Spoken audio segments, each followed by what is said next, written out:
नमस्कार दोस्तों, हिंदी वाली स्टोरी में आपका स्वागत है। आज हम आपके लिए लेकर आए हैं मुंशी प्रेमचंद द्वारा लिखी एक कालजयी कहानी प्रायश्चित। दफ्तर में जरा देर से आना अफसरों की शान है। जितना ही बड़ा अधिकारी होता है उतनी ही देर में आता है और उतने ही सवेरे जाता भी है। चपरासी की हाजिरी 24 घंटे की, वह छुट्टी पर भी नहीं जा सकता, अपना एवज देना पड़ता है। खैर, जब बरेली जिला बोर्ड के हेड क्लर्क बाबू मदारीलाल 11 बजे दफ्तर आए, तब मानो दफ्तर नींद से जाग उठा। चपरासी ने दौड़कर पैर गाड़ी ली, अर्दली ने दौड़कर कमरे की चिक उठा दी और जमादार ने डाक की किश्त मेज पर लाकर रख दी। मदारीलाल ने पहला ही सरकारी लिफाफा खोला था कि उनका रंग फक हो गया।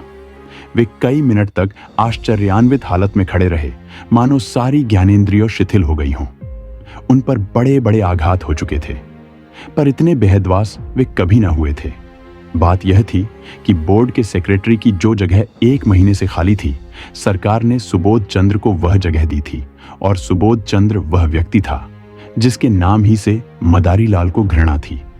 वह सुबोध चंद्र जो उनका सहपाठी था, जिस जग देने को उन्होंने कितनी ही चेष्टा की, पर कभी सफल न हुए थे। वही सुबोध आज उनका अफसर होकर आ रहा था। सुबोध की इधर कई सालों से कोई खबर न थी। इतना मालूम था कि वह फौज में भर्ती हो गया था। मदारीलाल ने समझा वहीं मर गया होगा, पर आज वह मानो जी उठा और सेक्रेटरी होकर आ रहा था। मदारीलाल को उसकी मातहती में काम करना पड़ेगा। इस अपमान से तो मर जाना कहीं अच्छा था। सुबोध को स्कूल और कॉलेज की सारी बातें अवश्य ही याद होंगी। मदारीलाल ने उसे कॉलेज से निकलवा देने के लिए कई बार मंत्र चलाए, झूठे आरोज किए, बदनाम किया। क्या सुबोध सब कुछ भूल गया होगा? नहीं, कभी नहीं। वह आते ही पुरानी कसर निकालेगा। मदारी बाबू को अपनी प्राण रक्षा का कोई उपाय न सूझता था। मदारी और सुबोध के ग्रहों में ही विरोध था। दोनों एक ही दिन एक ही शाला में भर्ती हुए थे, और पहले ही दिन से दिल में ईर्ष्या और द्वेष की वह चिंगारी पड़ गई जो आज 20 वर्ष बीतने पर भी न बुझी थी। सुबोध का अपराध यही था कि वह मदारीलाल से हर एक बात में बड़ा हुआ था। डील डॉल, रंग रूप, रीति व्यवहार, विद्या बुद्धि, ये सारे मैदान उसके हाथ थे। मदारीलाल ने उसका यह अपराध कभी क्षमा नहीं किया। सुबोध 20 वर्ष तक निरंतर उनके हृदय का कोटा बना रहा। जब सुबोध डिग्री लेकर अपने घर चला गया और मदारी फेल होकर इस दफ्तर में नौकर हो गए, तब उनका चित्त शांत हुआ। किंतु जब यह मालूम हुआ कि सुबोध बसरे जा रहा है, जब तो मदारीलाल का चेहरा खिल उठा। उनके दिल से वह पुरानी फौस निकल गई। पर हां, हतभाग्य, आज वह पुराना नासूर शतगुण टीस और जलन के साथ खुल गया। आज उनकी किस्मत सुबोध के हाथ में थी। ईश्वर इतना अन्यायी है, विधि इतना कठोर। जब जरा चित्त शांत हुआ, तब मदारी ने दफ्तर के क्लर्कों को सरकारी हुक्म सुनाते हुए कहा, अब आप लोग जरा हाथ पांव संभाल कर रहिएगा। सुबोध चंद्र वे आदमी नहीं हैं जो भूलों को क्षम कर दें? एक क्लर्क ने पूछा। क्या बहुत सख्त है? मदारीलाल ने मुस्कुराकर कहा, वह तो आप लोगों को 2-4 दिन ही में मालूम हो जाएगा। मैं अपने मुंह से किसी की क्यों शिकायत करूं? बस चेतावनी दे दी कि जरा हाथ पांव संभाल कर रहिएगा। आदमी योग्य है, पर बड़ा ही क्रोधी, बड़ा दंभी। गुस्सा तो उसकी नाक पर रहता है, खुद हजारों हजम कर जाए और डकार तक न ले। पर क्या मजाल कि कोई मातहत एक कौड़ी भी हजम करने जाए। ऐसे आदमी से ईश्वर ही बचाए। मैं तो सोच रहा हूं कि छुट्टी लेकर घर चला जाऊं। दोनों वक्त घर पर हाजिरी बजानी होगी। आप लोग आज से सरकार के नौकर नहीं, सेक्रेटरी साहब के नौकर हैं। कोई उनके लड़के को पढ़ाएगा, कोई बाजार से सौदा सुलूफ लाएगा और कोई उन्हें अखबार सुनाएगा। और चपरासियों के तो शायद दफ्तर में दर्शन ही ना हो। इस प्रकार सारे दफ्तर को सुबोध चंद्र की तरफ से भड़काकर मदारीलाल ने अपना कलेजा ठंडा किया। इसके 1 सप्ताह बाद सुबोध चंद्र गाड़ी से उतरे, तब स्टेशन पर दफ्तर के सब कर्मचारियों को हाजिर पाया। सब उनका स्वागत करने आए थे। मदारीलाल को देखते ही सुबोध लपक कर उनके गले से लिपट गए और बोले, तुम खूब मिले भाई, यहां कैसे आए? ओह, आज एक युग के बाद भेंट हुई। मदारीलाल बोले, यहां जिला बोर्ड के दफ्तर में हेड क्लर्क हूं। आप तो कुशल से हैं? सुबोध, अजी मेरी न पूछो। बसरा, फ्रांस, मिस्र और न जाने कहां मारा मारा फिरा। तुम दफ्तर में हो, यह बहुत ही अच्छा हुआ। मेरी तो समझ ही में ना आता था कि कैसे काम चलेगा। मैं तो बिल्कुल कोरा हूं, मगर जहां जाता हूं मेरा सौभाग्य ही मेरे साथ जाता है। बसरे में सभी अफसर खुश थे। फांस में भी खूब चैन किए। 2 साल में कोई 25,000 रुपए बना लाया और सब उड़ा दिया। तौ से आकर कुछ दिनों को ऑपरेशन दफ्तर में मटर गश्त करता रहा। यहां आया तब तुम मिल गए। क्लर्कों को देखकर, ये लोग कौन हैं? मदारी लाल के हृदय में बछियां सी चल रही थीं। दुष्ट 25,000 रुपए बसरे में कमा लाया। यहां कलम घिसते घिसते मर गए और 500 भी न जमा कर सके। बोले, कर्मचारी हैं, सलाम करने आए हैं। सबोध ने उन सब लोगों से बारी बारी से हाथ मिलाया और बोला, आप लोगों ने व्यर्थ यह कष्ट किया। बहुत आभारी हूं। मुझे आशा है कि आप सब सज्जनों को मुझसे कोई शिकायत न होगी। मुझे अपना अफसर नहीं, अपना भाई समझिए। आप सब लोग मिलकर इस तरह काम कीजिए कि बोर्ड की नेकनामी हो और मैं भी सुखर्रू रहूं। आपके हेड क्लर्क साहब तो मेरे पुराने मित्र और लगोटियां यार हैं। एक वाक्चतुर क्लर्क ने कहा, हम सब हुजूर के ताबेदार हैं। यथाशक्ति आपको असंतुष्ट न करेंगे, लेकिन हाँ, आदमी ही है। अगर कोई भूल हो भी जाए तो हुजूर उसे क्षमा करेंगे। सुबोध ने नम्रता से कहा, यही मेरा सिद्धांत है और हमेशा से यही सिद्धांत रहा है। जहां रहा मतहतों से मित्रों का सा बर्ताव किया। हम और आप दोनों ही किसी तीसरे के गुलाम हैं। फिर रोब कैसा और अफसरी कैसी? हाँ, हमें नेक नियत के साथ अपना कर्तव्य पालन करना चाहिए। जब सुबोध से विदा होकर कर्मचारी लोग चले तब आपस में बातें होने लगीं। आदमी तो अच्छा मालूम होता है। हेड क्लर्क के कहने से तो ऐसा मालूम होता था कि सबको कच्चा ही खा जाएगा। पहले सभी ऐसे ही बातें करते हैं। ये दिखाने के दौत है। सुबोध को आए 1 महीना गुजर गया। बोर्ड के क्लर्क, अर्दली, चपरासी सभी उसके बर्वाव से खुश हैं। वह इतना प्रसन्नचित है, इतना नम्र है कि जो उससे एक बार मिला है सदैव के लिए उसका मित्र हो जाता है। कठोर शब्द तो उनकी जबान पर आता ही नहीं। इनकार को भी वह अप्रिय नहीं होने देता, लेकिन द्वेष की आंखों में गुण और भी भयंकर हो जाता है। सुबोध के ये सारे सद्गुण मदारी लाल की आंखों में खटकते रहते हैं। उसके विरुद्ध कोई न कोई गुप्त षड्यंत्र रचते ही रहते हैं। पहले कर्मचारियों को भड़काना चाहा, सफल न हुए। बोर्ड के मेंबरों को भड़काना चाहा, मुंह की खाई। ठेकेदारों को उभारने का बीड़ा उठाया, लज्जित होना पड़ा। वे चाहते थे कि भुस में आग लगाकर दूर से तमाशा देखें। सुबोध से यूं हंसकर मिलते, यूं चिकनी चुपड़ी बातें करते मानो उसके सच्चे मित्र हैं, पर घात में लगे रहते। सुबोध में सब गुण थे, पर आदमी पहचानना न जानते थे। वे मदारी लाल को अब भी अपना दोस्त समझते हैं। एक दिन मदारी लाल सेक्रेटरी साहब के कमरे में गए, तब कुर्सी खाली देखी। वे किसी काम से बाहर चले गए थे। उनकी मेज पर 5,000 के नोट पुलिदों में बंधे हुए रखे थे। बोर्ड के मदरसों के लिए कुछ लकड़ी के सामान बनवाए गए थे, उसी के दाम थे। ठेकेदार वसूली के लिए बुलाया गया था। आज ही सेक्रेटरी साहब ने चेक भेजकर खजाने से रुपए मेंगवाए थे। मदारी लाल ने बरामदे में जौक कर देखा, सुबोध का कहीं जता नहीं। उनकी नीयत बदल गई। हृदर्शा में लोभ का सम्मिश्रण हो गया। कौपते हुए हाथों से पुलिंदे उठाए, पतलून की दोनों जेबों में भरकर तुरंत कमरे से निकले और चपरासी को पुकार कर बोले, बाबूजी भीतर हैं? चपरासी, आप ठेकेदार से कुछ वसूल करने की खुशी में फूला हुआ था। सामने वाले तमोली के दुकान से आकर बोला, जी नहीं, कचहरी में किसी से बातें कर रहे हैं, अभी अभी तो गए हैं। मदारी लाल ने दफ्तर में आकर एक क्लर्क से कहा, यह मिसिल ले जाकर सेक्रेटरी साहब को दिखाओ। क्लर्क मिसिल लेकर चला गया। जरा देर में लौटकर बोला, सेक्रेटरी साहब कमरे में न थे, फाइल मेज पर रख आया हूं। मदारी लाल ने मुंह सिकोड़ कर कहा, कमरा छोड़कर कहा, चले जाइए करते हैं, किसी दिन धोखा उठाएंगे। क्लर्क ने कहा, उनके कमरे में दफ्तर वालों के सिवा और जाता ही कौन है? मदारी लाल ने तीव्र स्वर में कहा, तो क्या दफ्तर वाले सबके सब देवता हैं? कब किसकी नीयत बदल जाए कोई नहीं कह सकता। मैंने छोटी छोटी रकमों पर अच्छों अच्छों की नीयतें बदलते देखी हैं। इस वक्त हम सभी सा हैं, लेकिन अवसर पाकर शायद ही कोई चूके। मनुष्य की यही प्रकृति है। आप जाकर उनके कमरे के दोनों दरवाजे बंद कर दीजिए। क्लर्क ने टाल कर कहा, चपरासी तो दरवाजे पर बैठा हुआ है। मदारी लाल ने झुझला कर कहा, आपसे मैं जो कहता हूं वह कीजिए। कहने लगे, चपरासी बैठा हुआ है? चपरासी कोई आरशी है, मुनि है? चपरासी ही कुछ उड़ा दे तो आप उसका क्या कर लेंगे? जमानत भी है तो 300 की। यहां एक एक कागज लाखों का है। यह कहकर मदारीलाल खुद उठे और दफ्तर के द्वार दोनों तरफ से बंद कर दिए। जब चित्त शांत हुआ तब नोटों के पुलिंदे जेब से निकालकर एक अलमारी में कागजों के नीचे छिपाकर रख दिए। फिर आकर अपने काम में व्यस्त हो गए। सुबोध चंद्र कोई घंटे भर में लौटे।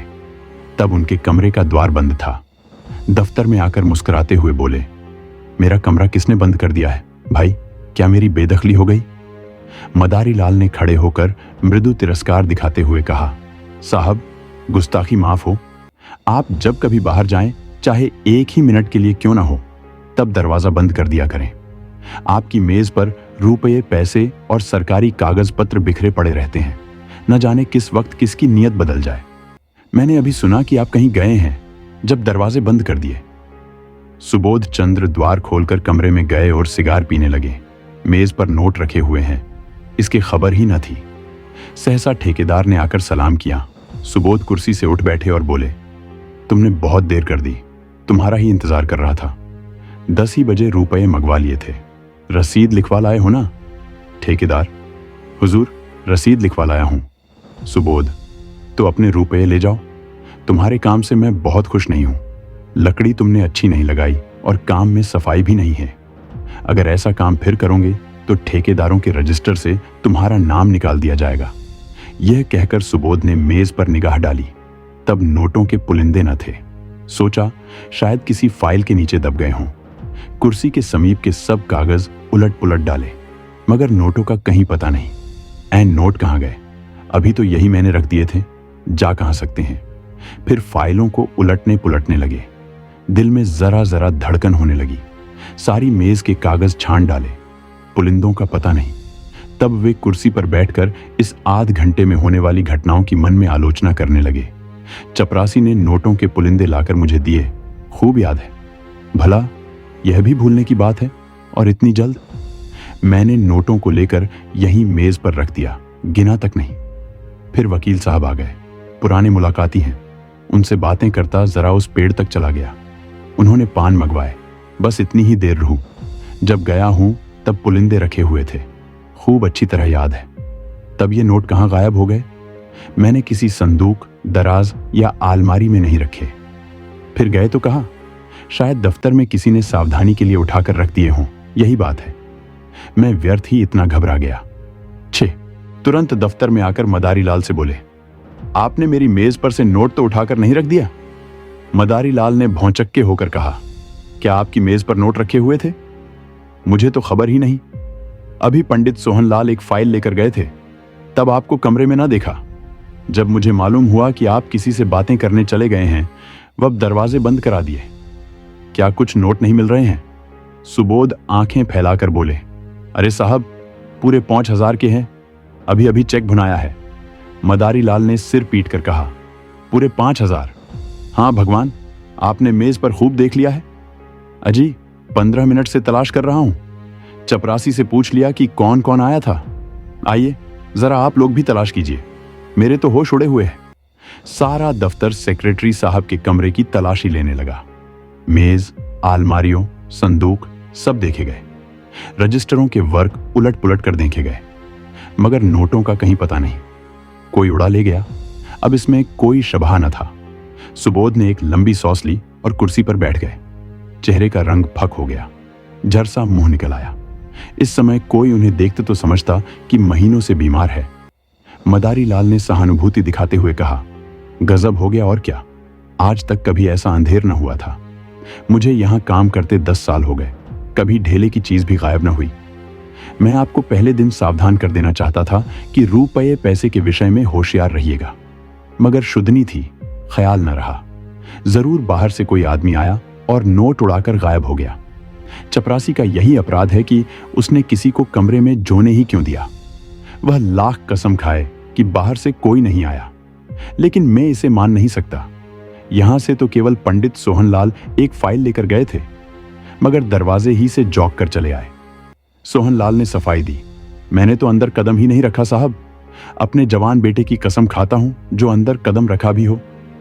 मदारीलाल ने माथा सिकोड़कर कहा, आप व्यर्थ में कसम क्यों खाते हैं? कोई आपसे कुछ कहता? सुबोध के कान में, बैंक में कुछ रुपये हों तो निकाल कर ठेकेदार को दे लिए जाए, वरना बड़ी बदनामी होगी। नुकसान तो हो ही गया, अब उसके साथ अपमान क्यों हो? सुबोध ने करुण स्वर में कहा।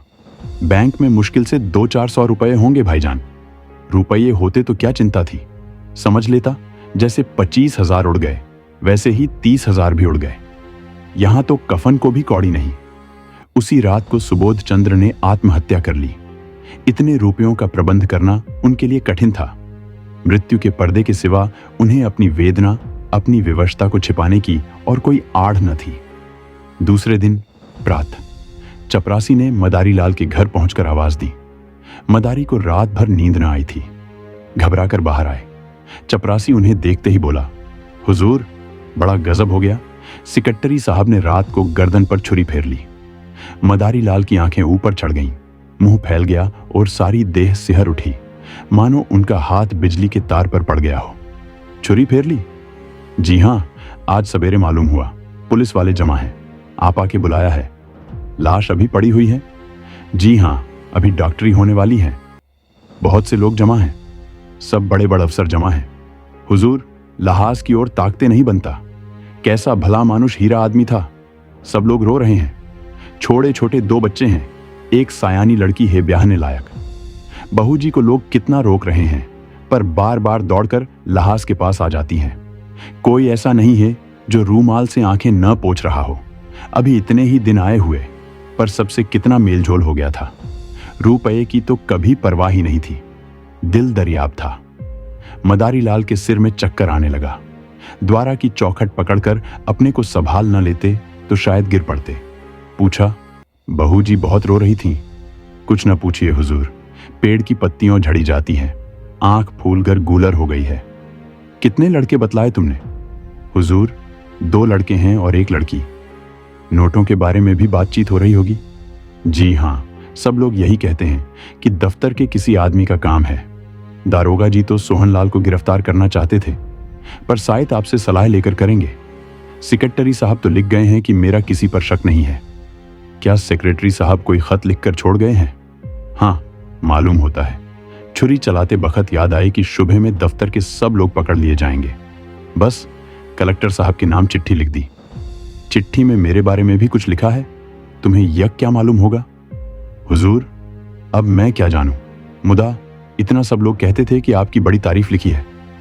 मदारी लाल की सौस और तेज हो गई। आंखें से आंसू की 2 बड़ी बड़ी बूंदें गिर पड़ी। आंखें पोंछते हुए बोले, वे और मैं एक साथ के पढ़े थे नंदू। 8-10 साल साथ रहा, साथ उठते बैठते, साथ खाते, साथ खेलते। बस इसी तरह रहते थे जैसे 2 सगे भाई रहते हों। खत में मेरी क्या तारीफ लिखी है, मगर तुम्हें क्या मालूम होगा। आप तो चल ही रहे हैं, देख लीजिएगा। कफन का इंतजाम हो गया है? नहीं हुजूर, कहा न कि अभी लहाज की डॉक्टरी होगी। मुदा अब जल्दी चलिए, ऐसा ना हो कोई दूसरा आदमी बुलाने आता हो। हमारे दफ्तर के सब लोग आ गए होंगे? जी हां, इस मोहल्ले वाले तो सभी थे। मदारी लाल जब सुबोध चंद्र के घर पहुंचे तब उन्हें ऐसा मालूम हुआ कि सब लोग उनकी तरफ संदेह की आंखें से देख रहे हैं। पुलिस इंस्पेक्टर ने तुरंत उन्हें बुलाकर कहा, आप भी अपना बयान लिखा दें, और सबके बयान तो लिख चुका हूं। मदारी लाल ने ऐसी सावधानी से अपना बयान लिखाया कि पुलिस के अफसर भी दंग रह गए। उन्हें मदारी लाल पर शुभा होता था, पर इस बयान ने उसका अंकुर भी निकाल डाला। इसी वक्त सुबोध के दोनों बालक रोते हुए मदारी लाल के पास आए और कहा, चलिए, आपको अम्मा बुलाती हैं। दोनों मदारी लाल से परिचित थे। मदारी लाल यहां तो रोज ही आते थे, पर घर में कभी नहीं गए थे। सुबोध की स्त्री उनसे पर्दा करती थी। यह बुलावा सुनकर उनका दिल धड़क उठा। कहीं इसका मुंह पर शुभा न हो, कहीं सुबोध ने मेरे विषय में कोई संदेह न प्रकट किया हो। कुछ झिझकते और कुछ डरते हुए भीतर गए। तब विधवा का करुण विलाप सुनकर कलेजा कौप उठा। इन्हें देखते ही उस अबला के आंसुओं का कोई दूसरा स्रोत खुल गया और लड़की तो दौड़कर इनके पैरों से लिपट गई। दोनों लड़कों ने भी घेर लिया। मदारी लाल को उन तीनों की आंखें में ऐसी अथाह वेदना, ऐसी विदारक याचना भरी हुई मालूम हुई कि वे उनकी ओर देख न सके। उनकी आत्मा उन्हें धिक्कारने लगी। जिन बेचारों को उन पर इतना विश्वास, इतना भरोसा, इतनी आत्मीयता, इतना स्नेह था। उन्हीं की गर्दन पर उन्होंने छुरी फेरी। उन्हीं के हाथों यह भरा पूरा परिवार धूल में मिल गया। इन असहायों का अब क्या हाल होगा? लड़की का विवाह करना है, कौन करेगा? बच्चों के लालन पालन का भार कौन उठाएगा? मदारी लाल को इतनी आत्मग्लानि हुई कि उनके मुंह से तसल्ली का एक शब्द भी न निकला। उन्हें ऐसा जान पड़ा कि मेरे मुख में कालिख पुती है, मेरा कद कुछ छोटा हो गया है। उन्होंने जिस वक्त नोट उड़े थे, उन्हें गुमान भी न था कि उसका यह फल होगा। वे केवल सुबोध को जिज करना चाहते थे, उनका सर्वनाश करने की इच्छा न थी। शोकातुर विधवा ने सिसकते हुए कहा, भैया जी, हम लोगों को वे मझधार में छोड़ गए। अगर मुझे मालूम होता कि मन में यह बात ठान चुके हैं, तो अपने पास जो कुछ था वह सब उनके चरणों पर रख देती। मुझसे तो वे यही कहते रहे कि कोई न कोई उपाय हो जाएगा। आप ही के मार्फत वे कोई महाजन ठीक करना चाहते थे। आपके ऊपर उन्हें कितना भरोसा था कि कह नहीं सकती। मदारी लाल को ऐसा मालूम हुआ कि कोई उनके हृदय पर नश्तर चला रहा है। उन्हें अपने कंठ में कोई चीज फेनंसी हुई जान पड़ती थी। रामेश्वरी ने फिर कहा, रात सोए तब खूब हंस रहे थे, रोज की तरह दूध पिया, बच्चों को प्यार किया, थोड़ी देर हारमोनियम छाया और तब कुल्ला करके लेटे। कोई ऐसी बात न थी जिससे लेश मात्र भी संदेह होता। मुझे चिंतित देखकर बोले, तुम व्यर्थ घबराती हो बाबू, मदारी लाल से मेरी पुरानी दोस्ती है। आखिर वह किस दिन काम आएगी? मेरे साथ के खेले हुए हैं। इन नगर में उनका सबसे परिचय है। रुपयों का प्रबंध आसानी से हो जाएगा। फिर न जाने कब मन में यह बात समाई। मैं नसीबों जली ऐसी सोई कि रात को मिनकी तक नहीं। क्या जानती थी कि वे अपनी जान पर खेले जाए नंगे। मदारी लाल को सारा विश्व आंखों में तैरता हुआ मालूम हुआ। उन्होंने बहुत जब्त किया, मगर आंसुओं के प्रभाव को न रोक सके। रामेश्वरी ने आंखें पोंछकर फिर कहा, मैया जी, जो कुछ होना था वह तो हो चुका, लेकिन आप उस दुष्ट का पता जरूर लगाइए जिसने हमारा सर्वनाश कर लिया है। ये दफ्तर ही के किसी आदमी का काम है। वे तो देवता थे, मुझसे यही कहते रहे कि मेरा किसी पर संदेह नहीं है, पर है ये किसी दफ्तर वाले का ही काम। आपसे केवल इतनी विनती करती हूं कि उस पापी को बचकर न जाने दीजिएगा। पुलिस ताले शायद कुछ रिश्वत लेकर उसे छोड़ दें। आपको देखकर उनका यह हौसला ना होगा। अब हमारे सिर पर आपके सिवा कौन है? किससे अपना दुख कहें? लाश की यह दुर्गति होनी भी लिखी थी। मदारी लाल के मन में एक बार ऐसा उबाल उठा कि सब कुछ खोल दें, साफ कह दें, मैं ही वह दुष्ट, वह अधम, वह पामर हूं। विधवा के पैरों पर गिर पड़े और कहें, वही छुरी इस हत्यारे की गर्दन पर फेर दो। पर जबान न खुली। इसी दशा में बैठे बैठे उनके सिर में ऐसा चक्कर आया कि वे जमीन पर गिर पड़े। तीसरे पहर लाश की परीक्षा समाप्त हुई। अर्थी जलाशय की ओर चली। सारा दफ्तर, सारे हुक्काम और हजारों आदमी साथ थे। दाह संस्कार लड़कों को करना चाहिए था, पर लड़के नाबालिग थे। इसलिए विधवा चलने को तैयार हो रही थी कि मदारी लाल ने जाकर कहा, बहू जी, ये संस्कार मुझे करने दो। तुम क्रिया पर बैठ जाओगी तो बच्चों को कौन संभालेगा? सुबोध मेरे भाई थे।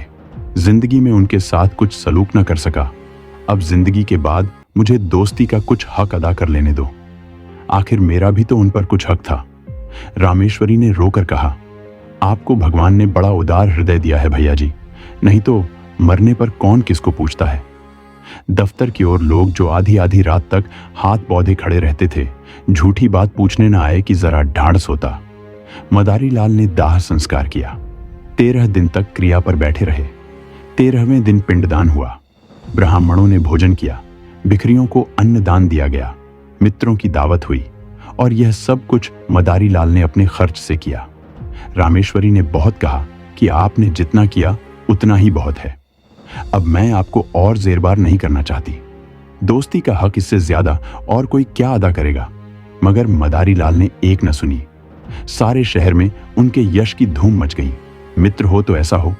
16वें दिन विधवा ने मदारी लाल से कहा, भैया जी, आपने हमारे साथ जो उपकार और अनुग्रह किए हैं, उनसे हम मरते दम तक उड़न नहीं हो सकते। आपने हमारी पीठ पर हाथ न रखा होता तो न जाने हमारी क्या गति होती। कहीं रूख की भी चौह तो नहीं थी। अब हमें घर जाने दीजिए। वहां देहात में खर्च भी कम होगा और कुछ खेती बाड़ी का सिलसिला भी कर लूंगी। किसी न किसी तरह विपत्ति के दिन कट ही जाएंगे। इसी तरह हमारे ऊपर दया रखिएगा। मदारी लाल ने पूछा, घर पर कितनी जायदाद है? रामेश्वरी, जायदाद क्या है, एक कच्चा मकान है और 10-12 बीघे की काश्तकारी है। पक्का मकान बनवाना शुरू किया था, मगर रुपये पूरे न पड़े, अभी अधूरा पड़ा हुआ है। 10-12 हजार खर्च हो गए और अभी छत पड़ने की नौबत नहीं आई। मदारी लाल, कुछ रुपये बैंक में जमा हैं या बस खेती ही का सहारा है? विधवा, जमा तो एक पाई भी नहीं है भैया जी, उनके हाथ में रुपये रहने ही नहीं पाते थे, बस वही खेती का सहारा है। मदारी लाल, तो उन खेतों में इतनी पैदावार हो जाएगी कि लगान भी अदा हो जाए और तुम लोगों की गुजर बसर भी हो। रामेश्वरी, और कर ही क्या सकते हैं भैया जी, किसी न किसी तरह जिंदगी तो काटशनी ही है। बच्चे न होते तो मैं जहर खा लेती। मदारी लाल, और अभी बेटी का विवाह भी तो करना है। विधवा, उसके विवाह की अब कोई चिंता नहीं, किसानों में ऐसे बहुत से मिल जाएंगे जो बिना कुछ लिए दिए विवाह कर लेंगे। मदारी लाल ने एक क्षण सोचकर कहा, अगर मैं कुछ सलाह दूं तो उसे मानेंगी आप? रामेश्वरी, भैया जी, आपकी सलाह न मानूंगी तो किसकी सलाह मानूंगी, और दूसरा है ही कौन? मदारी लाल, तो आप अपने घर जाने के बदले मेरे घर चलिए। जैसे मेरे बाल बच्चे रहेंगे वैसे ही आपके भी रहेंगे, आपको कष्ट न होगा। ईश्वर ने चाहा तो कन्या का विवाह भी किसी अच्छे कुल में हो जाएगा। विधवा की आंखें सजल हो गईं, बोली, मगर भैया जी सोचिए। मदारी लाल ने बात काटकर कहा, मैं कुछ न सोचूंगा और न कोई उज्र सुनूंगा। क्या दो भाइयों के परिवार एक साथ नहीं रहते? सुबोध को मैं अपना भाई समझता था और हमेशा समझूंगा। विधवा का कोई उज्र न सुना गया। मदारी लाल सबको अपने साथ ले गए और आज 10 साल से उनका पालन कर रहे हैं। दोनों बच्चे कॉलेज में पढ़ते हैं और कन्या का एक प्रतिष्ठित कुल में विवाह हो गया है। मदारी लाल और उनकी स्त्री तन मन से रामेश्वरी की सेवा करते हैं और उनके इशारों पर चलते हैं। मदारी लाल सेवा से अपने पाप का प्रायश्चित कर रहे हैं। दोस्तों, कहानी यहीं समाप्त होती है। अगर आपको ये वीडियो पसंद आया हो तो इसे लाइक करें, अपने दोस्तों के साथ शेयर करें और चैनल को सब्सक्राइब करना न भूलें। फिर मिलते हैं ऐसे ही एक और दिलचस्प कहानी के साथ। तब तक के लिए धन्यवाद।